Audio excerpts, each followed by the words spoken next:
So it's not very often I get to say that it's 4 a.m. and I am already on my second coffee of the day. It is going to be a late one as I venture into episode 2 of Ahsoka. And so far, I very much enjoyed the first episode. I thought it was a very good setup for what is to come, both from the perspective of someone who's watched Rebels and also I think from the perspective of someone who hasn't watched Rebels. There was enough in there for you to understand who the characters were, what the motivations are, and the basic plot elements. As always, I think it's definitely worthwhile watching Rebels if you haven't seen it already, because there's so much just in that first episode as well that you'd be missing out on. Nothing essential to the plot necessarily, but just some nice touches. But I thought, it was a very good episode. It established our villains and the reason, that they are working with Morgan Elspeth. We learned a little bit more about Morgan's background, that she is a Night Sister. We obviously know that there is a bit of a patchy relationship between Sabine and Ahsoka. We don't quite know exactly what happened between them, but clearly there is a clash of personalities there. Sabine is still quite naive and stubborn and rebellious, whereas Ahsoka, I think, has kind of matured into this patient but demanding teacher.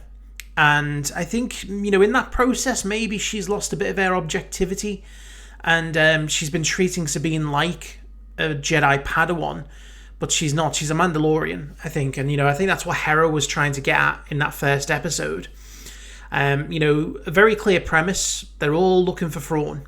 Obviously, on the Rebels side as well, they're looking for Ezra. And I think straight away, the idea that Merrock might be Ezra has been blown out of the water because, Merrock is already in the show. I was very, very disappointed I didn't get any of my boy Chopper, in that first episode. He's my favourite of the Rebels characters. He is just the best. I think Chopper is the best character that Star Wars has developed, since Disney took over. That's going to be what I'll say. And if you want to challenge me on that, go right ahead. I've got more than enough evidence to back up my opinion. But no, a very solid first episode. That fight at the very end between Shin and Sabine really sets up things for the next episode, which we're going to jump into in a second. But, clearly shows Sabine isn't ready, but it gives her a strong motivator to want to go along if she didn't already have motivation enough. But again, it kind of sets out the power that we're dealing with here in terms of, Balon and Shin.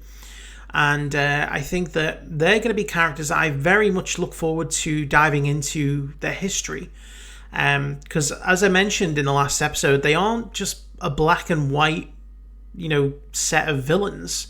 I would very much be interested in learning some of their philosophy, why Balon turned away from the Jedi Order, other than the general kind of we'd been destroyed.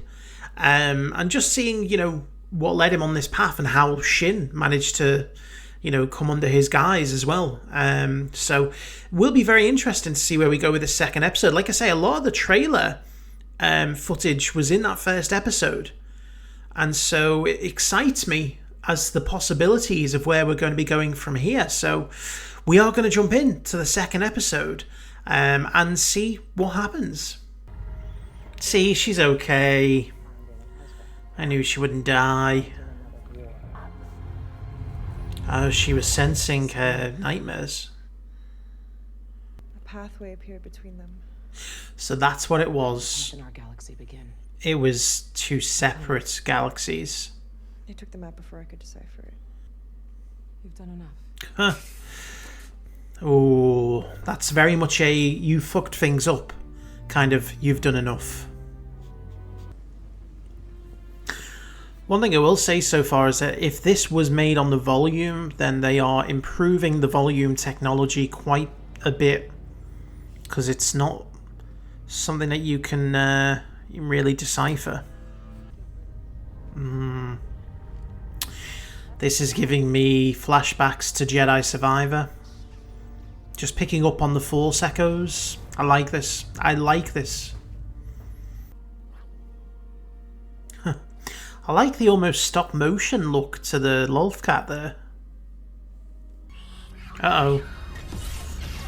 Oh, okay. I say go for it. Because you're a hologram. There's no time to relocate. He raises a good point. We're falling behind as it is. Not yet. She'll do it. She'll do it. She's gonna get it. At least they're in the hospital. They're in the best place for an explosion. Oh, wait. Who Yang? I'm fine. Yeah. She didn't even need a back to tank. She's not the one who needs to hear it right now. They both play their characters so well. The little inflections, the behaviors. Years, and the first thing I do goes sideways. Thanks, Hera. Anytime. I don't know why, but just hearing the name Hera just makes me feel a bit ooey gooey inside. An ancient people from a distant galaxy. The Night Sisters? Would you like to see it? Oh, there's definitely Night Sister magic coming up here. Yes. Yes, Green Flame!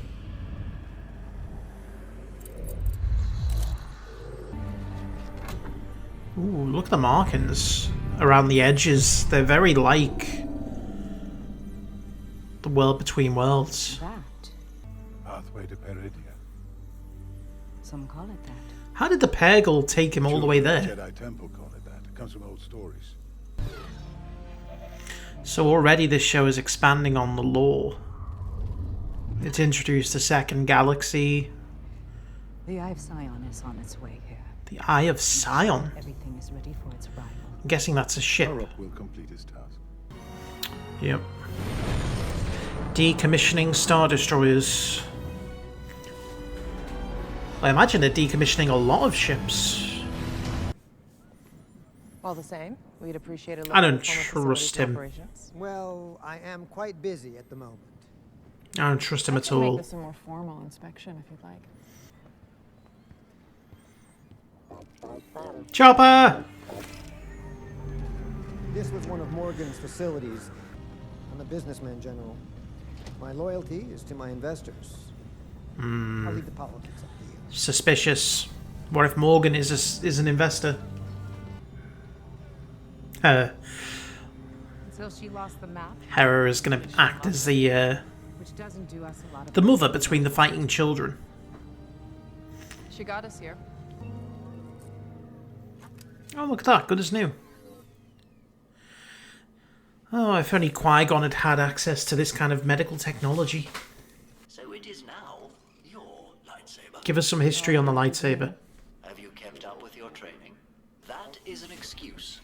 And a poor one. Hey. She quit on me. The past is the past. Forgot how annoying you are. Logical. So that means that Hu Yang's been around for a while It then. doesn't matter. Not like Ezra. That much is true. So she doesn't have Force Thanks. powers. I have known many Padawans over the centuries, and I can safely say your aptitude for the Force would fall short of them all. Way to cheer her up, Hu Yang. Careful. You're putting that thing right at his face. Yes. So Refurbished that's... from an SSD ready for its new life serving the Republic. This Oh, a is Superstar Destroyer hyperdrive. Let's see. She's caught him out. I like how this is just an Imperial bridge Oh, painted there it red. is. I'm not sure you can. Want to bet?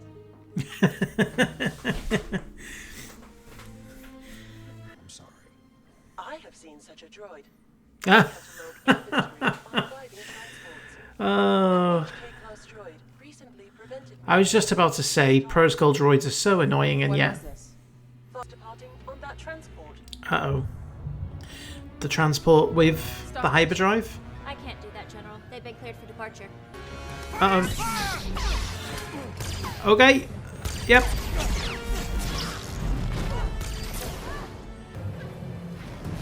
Oh, okay. Yeah. Yeah, that droid isn't gonna last long.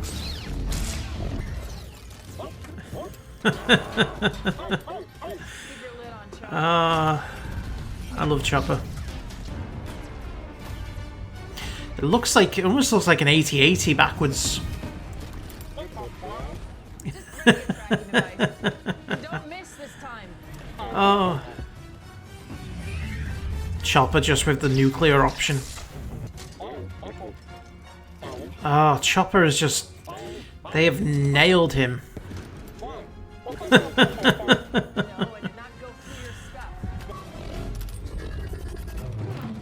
Ooh.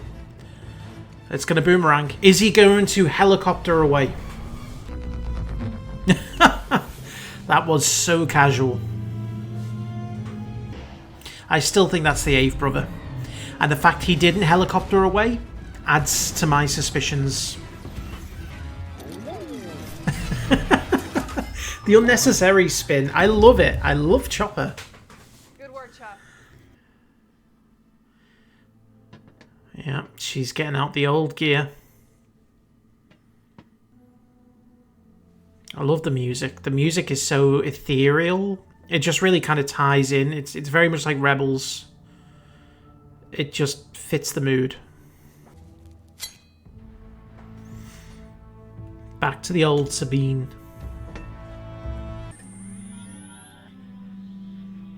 It's gonna be Sabine. Yeah. God, that mural is just amazing.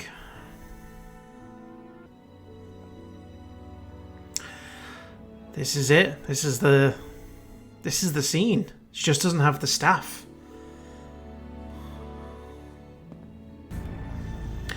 Oh my god, it's just a giant hyperspace ring.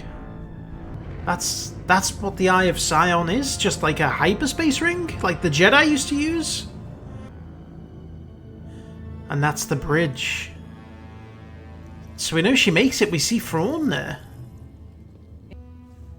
It does. I love the Night Sister hologram effect. She couldn't have trapped us here. I like this element as well, that Balon actually looks into the future or tries to see. Her presence in the Force is elusive. To kill her would be a shame. There's so few Jedi left. See, he doesn't want to exterminate the Jedi. Truth. So, a really, really good second episode. I think I see the clear reason why they put these two episodes together, because this serves as like a really good introduction into the overall story. It kind of sets up everything and leaves us at a point where we understand exactly what all the characters need to do. And it's a kind of good jumping off point. I think if you'd have ended it on the first episode, there would have been a few more kind of questions that, you want answered kind of immediately. This episode provided a lot of those answers. Obviously, I didn't pick up in the first episode on the fact that it was a second galaxy that it was pointing to in the map. That's interesting. Remember how I was talking about how Dave Filoni loves to add lore to the Force and to the universe in general, and he's already done that massively in the first two episodes.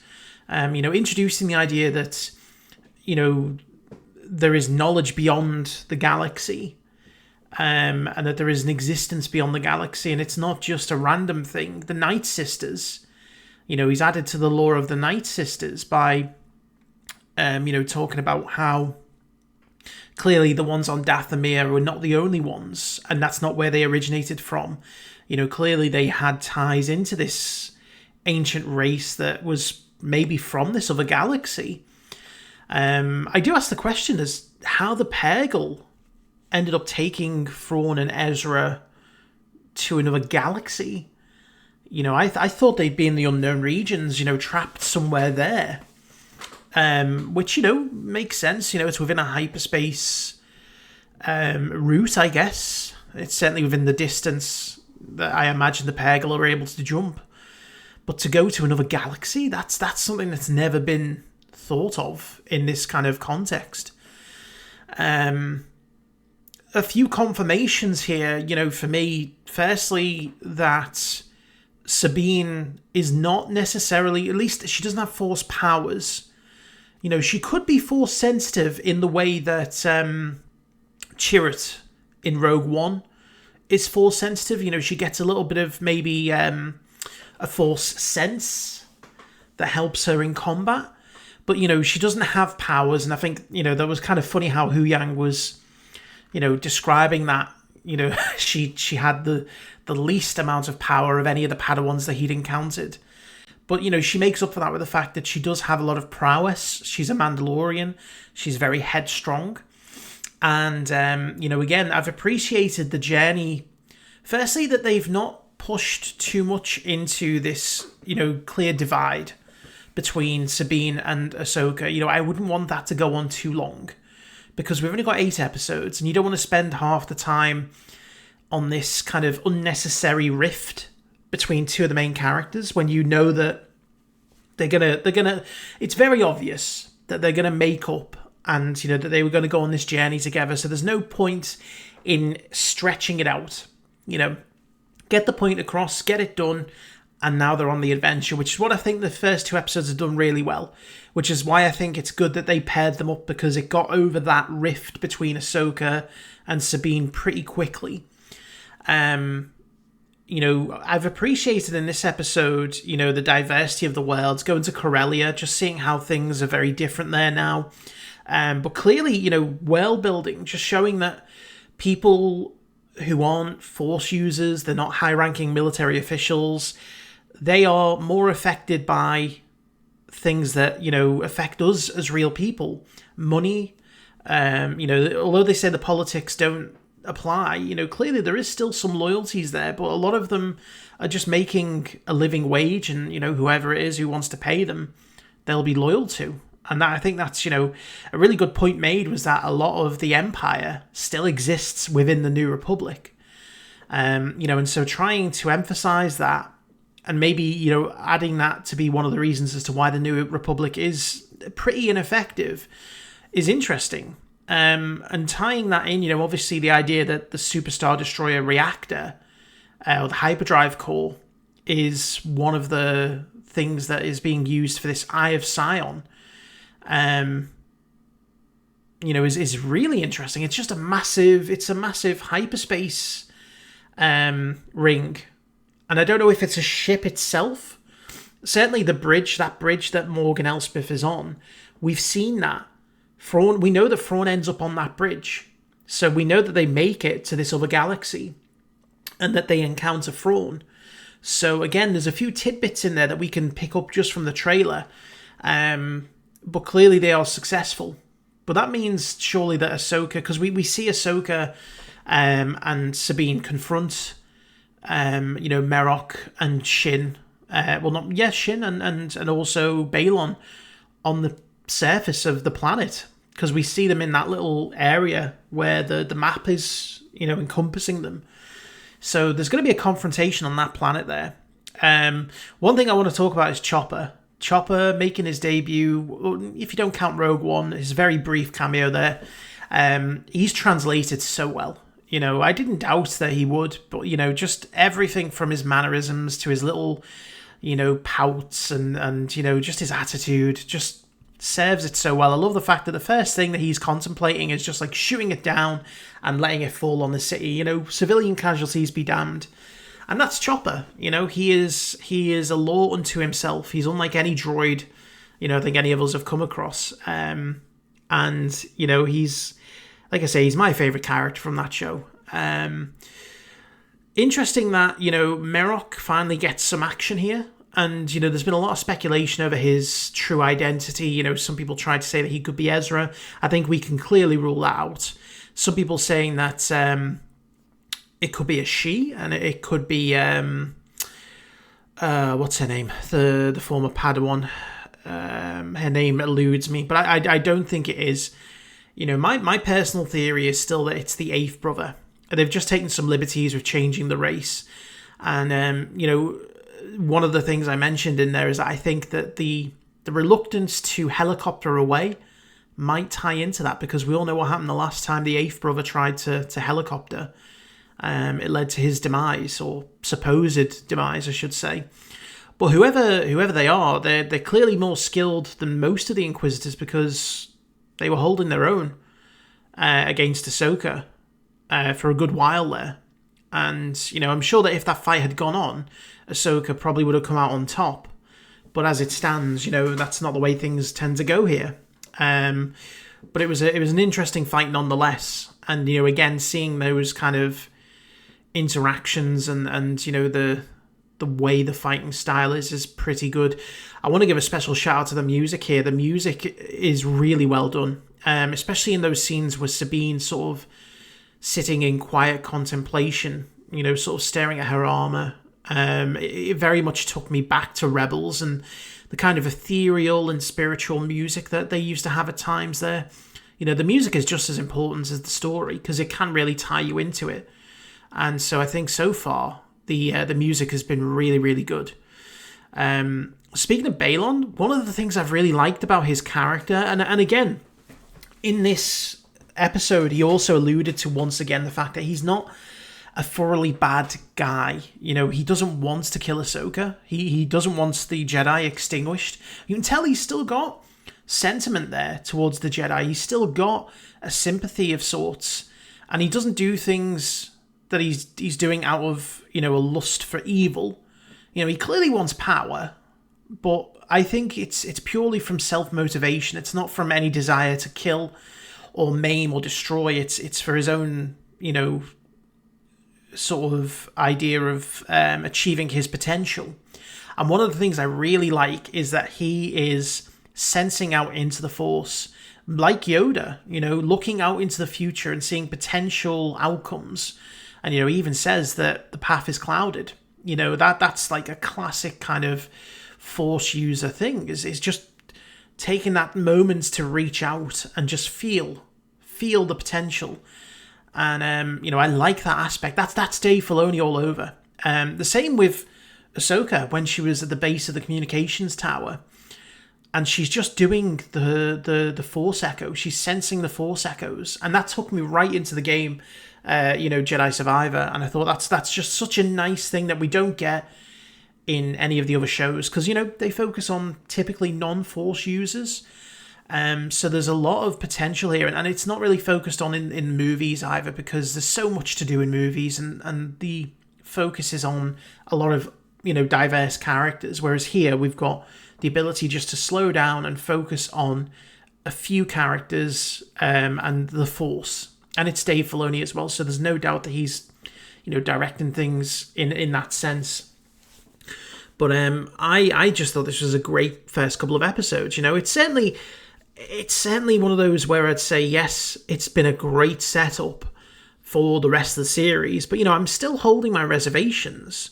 You know, I saw a lot of the early reviews, and, you know, people might get angry at me for this, but I say that never ever trust early reviews. Never trust, you know, even if the person is 100% genuine, never trust a review that has come about from someone being given sort of special access, whether it's from a fan event, early access. And it's not because I think that, you know, they're not all being genuine, but there is always going to be that human bias, isn't there? There's always going to be that idea that, well, if I say my real feelings here and I, you know, actually put a negative across, are Disney going to see that and maybe say that, well, all right, we don't want you coming to another event, or we don't want to give you special early access in the future?